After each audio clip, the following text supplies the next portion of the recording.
Hi, Anja. Hi, good morning, good afternoon, good evening, wherever you are. How are you doing? I'm doing well. Um, Spring is upon us, Mm. and I'm excited. Mm. New beginnings. New beginnings. Yeah. Yeah, How are you doing? I'm good. Feeling the same. Yeah, happy for spring. And yeah, it feels like, for me, it always feels like this is the sort of beginning of the year when we get into spring. That's like the energetic beginning of the year. Hmm. Mm. So let us just introduce ourselves a little bit. So my name is Tansy, and I'm the founder and lead coach of the Crypto Ethic, teaching women and everyone, but mostly women, about how to become empowered around money and to learn about Bitcoin and the crypto space. And my name is Anja, and I collaborate with Tansy, and I'm the editor of the Crypto Ethic, and all about sharing the love and passion for Bitcoin, especially with the larger community, together with Tansy. And we try to have fun while we do that. Yeah. Well, and we use this podcast and YouTube channel to really just bring out interesting topics, things that we're interested in, that we want to chat through and communicate, and just to have fun as well with this whole new technology, this new space, this new way of looking at the financial world and, yeah, the world from new eyes. Orange pilled eyes. Oh yeah, the orange eyes.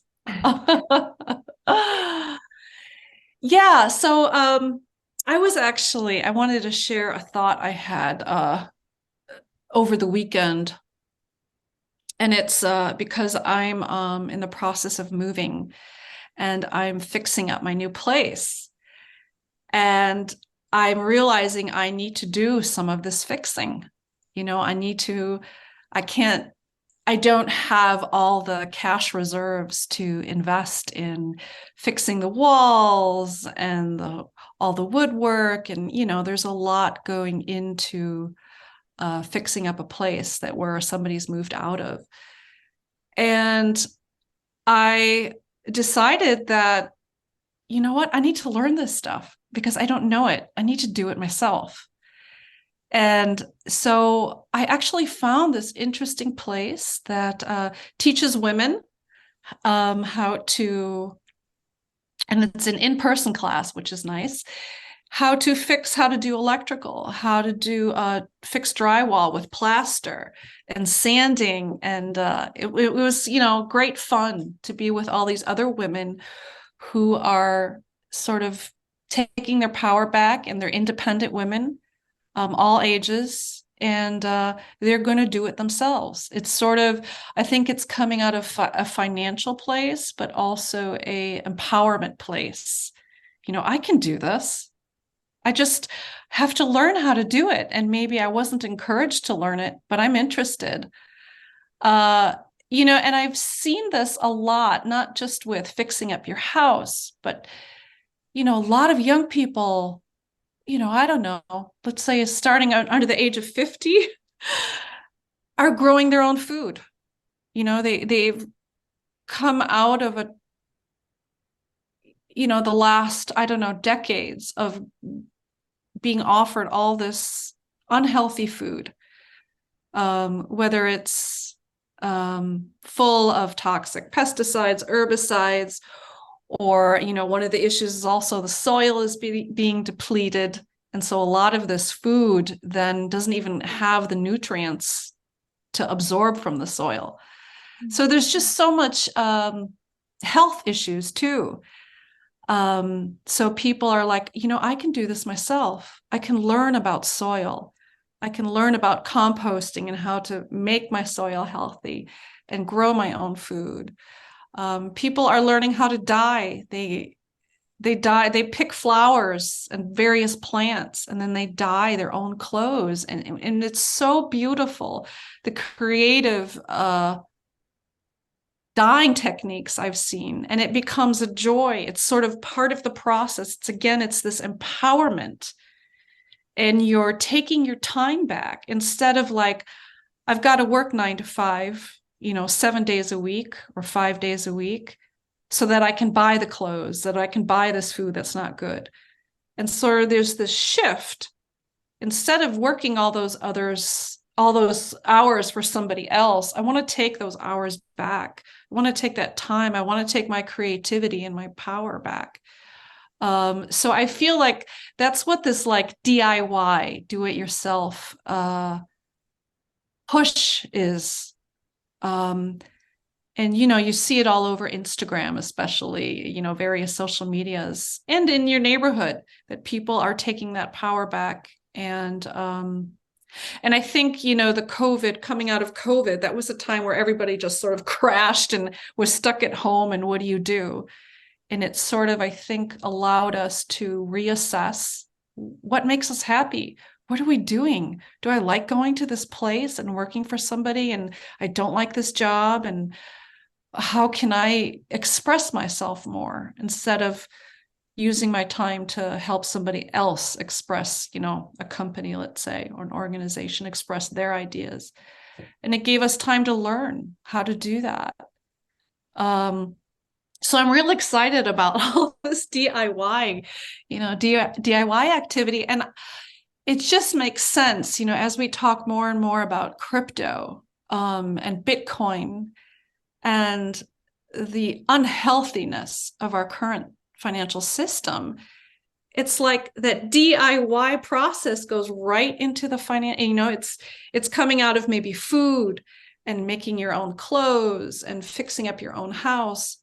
But I feel like the next step is then, taking your power back, in the financial world. And yeah, and so I ended up like, oh, Bitcoin is the next DIY phase. So yeah, I wanted to share that because I got real excited about it, and it made sense. And it gave me hope that since there's already that push towards the DIY, that maybe the larger community will then see that finance is also part of that process. What do you think?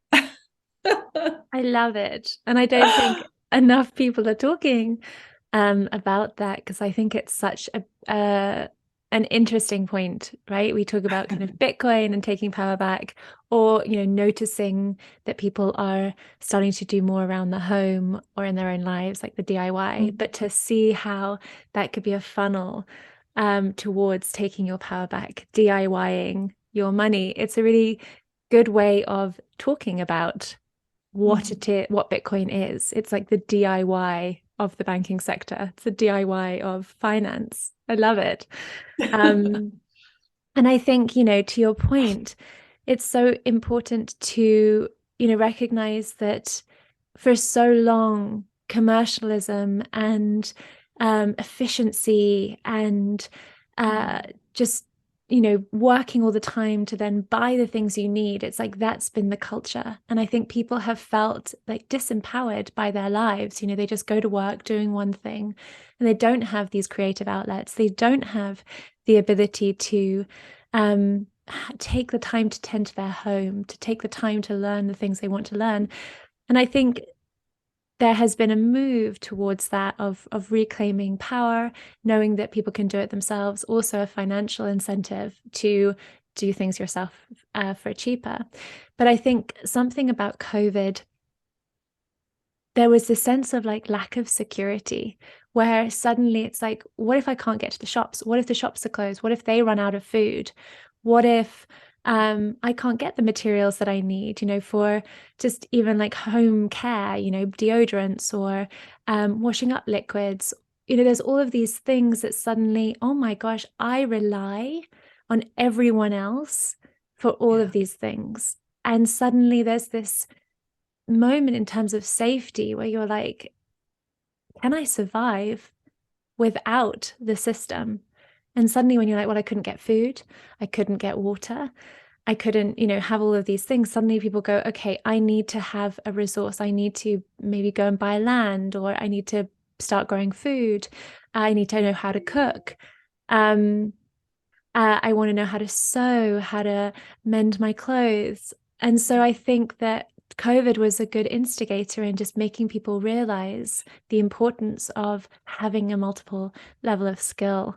And during that time as well, it was a case when a lot of people got into Bitcoin too, and people had the time to be able to explore a new way.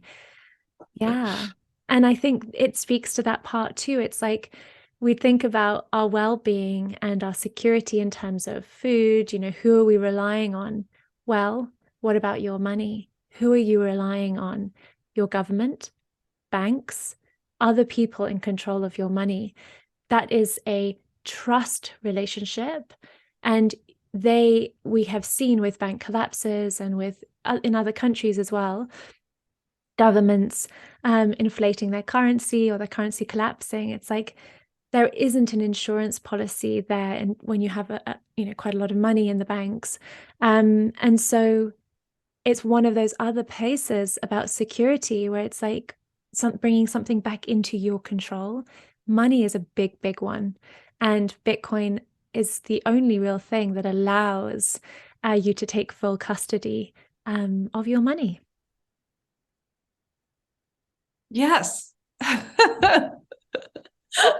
I love how you took sort of my personal perspective into sort of the bigger picture and what's been happening, not just for the last 3 years, but I mean, the financial system falling apart and collapsing and showing that it's not this strong gold-backed fiat system that we were told.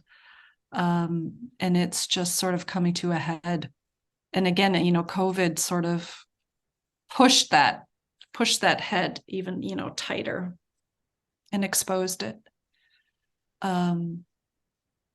Yeah, we need to start a DIY Bitcoin movement. I love this. I think it's a great, great terminology. Yeah. Yeah. Yeah. So I don't know if I have much more to add to that, but I just love I love the sentiment. I think it's great. It makes just so much sense to me, especially as things are showing, as the financial system, the economic system, how unhealthy it is, kind of like the food, Mm. So it's time to take our power back on that front as well. And Bitcoin, I think, is a wonderful tool to start that process. Yeah, I agree completely. And I'd love to hear from the audience to hear what you all Yeah. think. Yeah, absolutely. And like you say, with that unhealthy food, like we can see this unhealthy system. We can see that we are part of this unhealthy system that really needs new calibration. But before we need to kind of go out and go, okay, we're going to change the whole food system, we're going to change the whole financial system. First of all, you think about it's kind of putting your own life jacket on. It's like, okay, what is the security that I need? Well, I don't want to eat poisonous food. I don't want to eat food that is filled with pesticides or that it's GMO, or I want to put into my body something that is healthy and supportive. So just the same, I want to rely on myself to have a healthy and supportive relationship with money and to hold that somewhere where it's secure for me. So it's starting with yourself.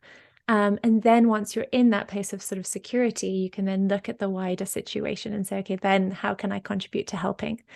And I think that's a really important way around to really to feel that taking back of power. And it's interesting how, food is one of the basic essential necessities of life. And yet for some reason, like growing our own food, there's this feeling, it's like the responsibility is still present, but something around money, we've talked about this before, of just this fear of taking responsibility over your money. And yet we feel able to kind of take responsibility over the different other aspects. But for money, it can feel really difficult. But just like all of those other aspects, asking someone or learning how to do it. You're not expected to know how to do something like that straight away. But it's the importance of taking responsibility, upon something that really you should have control over. All right. Okay. Well, I know this was a short episode, but if you have enjoyed it, then please do like and subscribe to our channel. And if you are enjoying these episodes, then please do consider sharing them with others. We would appreciate that a lot, or leave us a comment or a review. And otherwise, we will see you next week. We will be putting out another episode next Sunday, and we shall see you then. Yeah. Okay. Thanks. Thanks, See Anja. you soon, Tansy. See you Ciao. soon. Bye.